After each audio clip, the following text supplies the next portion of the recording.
ಎಲ್ಲರಿಗೂ ನಮಸ್ಕಾರ. ನಮ್ಮ ಕಲಾಸ್ ಕರಾವಳಿ ಕಿಚನ್ಗೆ ನಿಮ್ಮೆಲ್ಲರಿಗೂ ಸ್ವಾಗತ. ನೀವೆಲ್ಲ ಅಕ್ಕಿ ಶಾವಿಗೆನ ಮಾಡ್ತಿರ್ತೀರಾ, ಬಟ್ ಈ ರೀತಿ ರಾಗಿ ಶಾವಿಗೆ ಕೂಡ ಅಷ್ಟೇ ಟೇಸ್ಟಿಯಾಗಿ ಅದ್ಭುತವಾಗಿರುತ್ತೆ. ಇದನ್ನ ಹೇಗೆ ಮಾಡ್ಬೋದಂತ ನೋಡೋಣ ಬನ್ನಿ.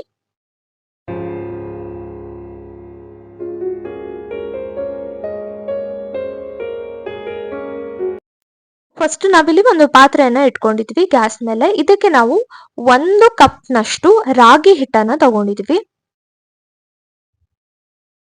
ಹಾಗೆ ಅರ್ಧ ಕಪ್ನಷ್ಟು ಅಕ್ಕಿ ಹಿಟ್ಟನ್ನ ಹಾಕೊಂಡಿದೀವಿ. ಇದೆರಡನ್ನು ಚೆನ್ನಾಗಿ ಮಿಕ್ಸ್ ಮಾಡಿ ಸ್ವಲ್ಪ ಹೊತ್ತು ಬಿಸಿ ಆಗೋ ತನಕ ಇದನ್ನ ಹುರಿದುಕೊಳ್ಬೇಕಾಗತ್ತೆ. ಈ ರೀತಿ ಹುರಿದುಕೊಳ್ಬೇಕು ನೋಡಿ. ಆದಷ್ಟು ಕೈ ಆಡಿಸ್ಕೊಳ್ತಾ ಇರ್ಬೇಕಾಗತ್ತೆ. ನಂತರ ನಾವಿದಕ್ಕೆ 2 ಸ್ಪೂನ್ನಷ್ಟು ಎಣ್ಣೆಯನ್ನ ಹಾಕೊಂಡಿದೀವಿ. ಎಣ್ಣೆಯನ್ನ ಹಾಕೊಂಡು ಈ ರೀತಿ ಮತ್ತೆ ಇದನ್ನ ಹುರಿದುಕೊಳ್ತಿದೀವಿ.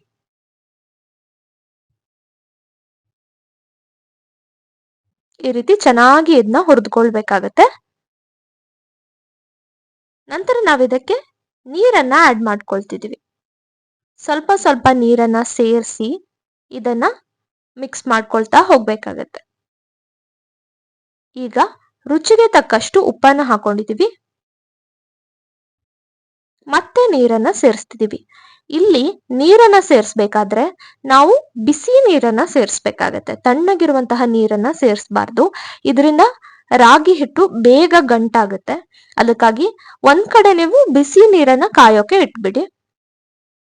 ಹಾಗೆ ನೀರನ್ನ ಸೇರಿಸ್ತಾ ಸೇರಿಸ್ತಾ ಮಿಕ್ಸ್ ಮಾಡ್ಕೊಳ್ಳಿ. ಈಗ ನಾವು ಗ್ಯಾಸ್ ಮೇಲಿಂದ ಇದನ್ನ ಇಳಿಸಿದೀವಿ.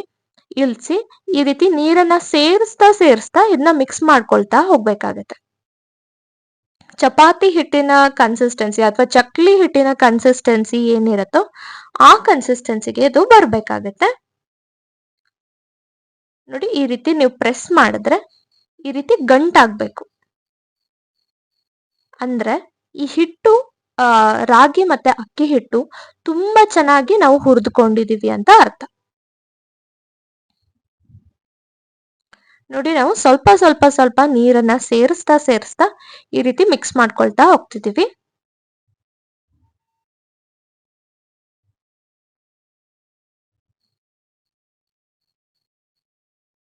ಇನ್ನು ಸ್ವಲ್ಪ ನಾವು ನೀರನ್ನ ಸೇರಿಸ್ಕೋಬೇಕಾಗತ್ತೆ. ಆದಷ್ಟು ಈ ರೀತಿ ಮಿಕ್ಸ್ ಮಾಡ್ಕೊಳ್ತಾ ಇರ್ಬೇಕು.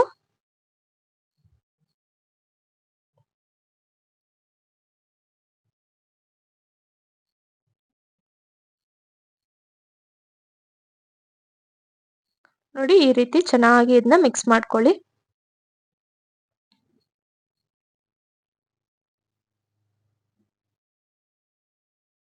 ಸ್ವಲ್ಪ ಹೊತ್ತು ಈ ರೀತಿ ಇದನ್ನ ಚೆನ್ನಾಗಿ ನಾದ್ಕೊಂಡ್ರೆ ಹಿಟ್ಟು ಚೆನ್ನಾಗಿ ಹೊಂದ್ಕೊಳ್ಳುತ್ತೆ. ನೋಡಿ, ಈ ರೀತಿ ಇದನ್ನ ನಾದ್ಕೊಂಡಿದೀವಿ. ಹಾಗೆ 1 ಸ್ಪೂನ್ನಷ್ಟು ಎಣ್ಣೆಯನ್ನ ಹಾಕೊಂಡಿದೀವಿ ಮೇಲ್ಗಡೆಯಿಂದ. ಇನ್ನು ಸ್ವಲ್ಪ ಹೊತ್ತು ಈ ರೀತಿ ನಾದ್ಕೊಳ್ತಿದೀವಿ. ಇದರಿಂದ ರಾಗಿ ಶಾವಿಗೆ ತುಂಬಾ ಚೆನ್ನಾಗಿ ಬರುತ್ತೆ.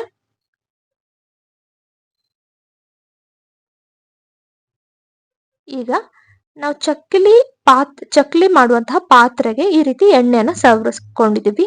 ನಿಮ್ಮ ಹತ್ರ ಶಾವಿಗೆ ಅಂದ್ರೆ ಒತ್ತು ಶಾವಿಗೆ ಮಾಡುವಂತಹ ಪಾತ್ರೆ ಇದೆ ಅಂದ್ರೆ ಅದಲ್ಲೇ ಕೂಡ ಡೈರೆಕ್ಟ್ ಆಗಿ ಮಾಡ್ಬೋದು. ಯಾರ ಹತ್ರ ಇಲ್ವೋ ಈ ರೀತಿ ಚಕ್ಕಲಿ ಮಾಡುವಂತಹ ಪಾತ್ರೆ ಇರುತ್ತಲ್ಲ ಅದಕ್ಕೆ ಆ ರೀತಿ ಹೋಲ್ ಇರುವಂತಹ ಅಚ್ಚು ಇರುತ್ತೆ.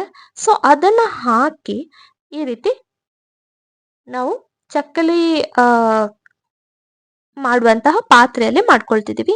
ಇಲ್ಲಿ ನಾವು ಇಡ್ಲಿ ಮಾಡುವಂತಹ ಪ್ಲೇಟ್ಗೆ ಮೇಲ್ಗಡೆ ಈ ರೀತಿ ಚಿಕ್ಕ ಚಿಕ್ಕ ಬಾಳೆ ಎಲೆಯನ್ನ ಹಾಕಿ ಇಟ್ಕೊಂಡಿದೀವಿ. ಬಾಳೆ ಎಲೆಗೆ ಸ್ವಲ್ಪ ಎಣ್ಣೆಯನ್ನ ಸವರ್ಕೊಂಡು ಇಟ್ಕೊಂಡಿದೀವಿ. ನೋಡಿ, ನೋಡೋಕು ತುಂಬಾ ಚೆನ್ನಾಗಿ ಕಾಣಿಸುತ್ತೆ. ಈಗ ಈ ಚಕ್ಕಲಿ ಬಿಡುವಂತಹ ಪಾತ್ರೆ ಏನಿದೆಯೋ ಅದರ ಸಹಾಯದಿಂದ ಸ್ವಲ್ಪ ಸ್ವಲ್ಪ ಶಾವಿಗೆಯನ್ನ ಈ ರೀತಿ ತುಂಬಾ ಹರಡಿ ಬಿಡ್ಬೇಕಾಗತ್ತೆ. ತುಂಬಾ ಒಂದ್ರ ಮೇಲೆ ಒಂದು ಬೀಳೋ ತರ ಮಾಡಬಾರ್ದು. ಆದಷ್ಟು ಈ ರೀತಿ ಸರ್ಕ್ಯುಲರ್ ಮೋಷನ್ ನಲ್ಲಿ ಇದನ್ನ ಬಿಡ್ತಾ ಹೋಗ್ಬೇಕಾಗತ್ತೆ. ನೀವು ದೊಡ್ಡದಾಗಿರುವಂತಹ ಪ್ಲೇಟ್ ತಗೋತೀರಂದ್ರೆ ಅದರಲ್ಲೂ ಕೂಡ ಮಾಡೋದು ತುಂಬಾ ಸುಲಭ. ಈ ರೀತಿ ಸರ್ಕ್ಯುಲರ್ ಡೈರೆಕ್ಷನ್ ನಲ್ಲಿ ಶಾವಿಗೆಯನ್ನ ಬಿಡ್ಬೇಕಾಗತ್ತೆ.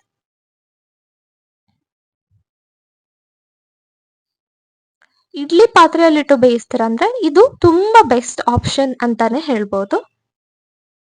ನೋಡಿ ಎಷ್ಟು ಉದ್ರುದ್ರಾಗಿ ಚೆನ್ನಾಗಿ ಬಂದಿದೆ ಅಂತ. ನೂಡಲ್ಸ್ ತರ ಬಂದಿದೆ. ಮಕ್ಕಳಿಗೂ ಕೂಡ ಇದನ್ನ ಮಾಡ್ಕೋಬಹುದು, ತುಂಬಾ ಇಷ್ಟಪಟ್ಟು ತಿಂತಾರೆ. ಇದೇ ರೀತಿ 4 ಪ್ಲೇಟ್ಸ್ಗೆ ನಾವು ಮಾಡಿಟ್ಕೊಂಡಿದೀವಿ.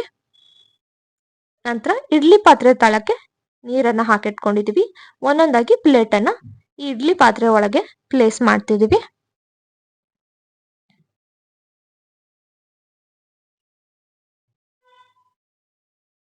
ಈ ರೀತಿ ಪ್ಲೇಸ್ ಮಾಡ್ಕೊಂಡಿದೀವಿ.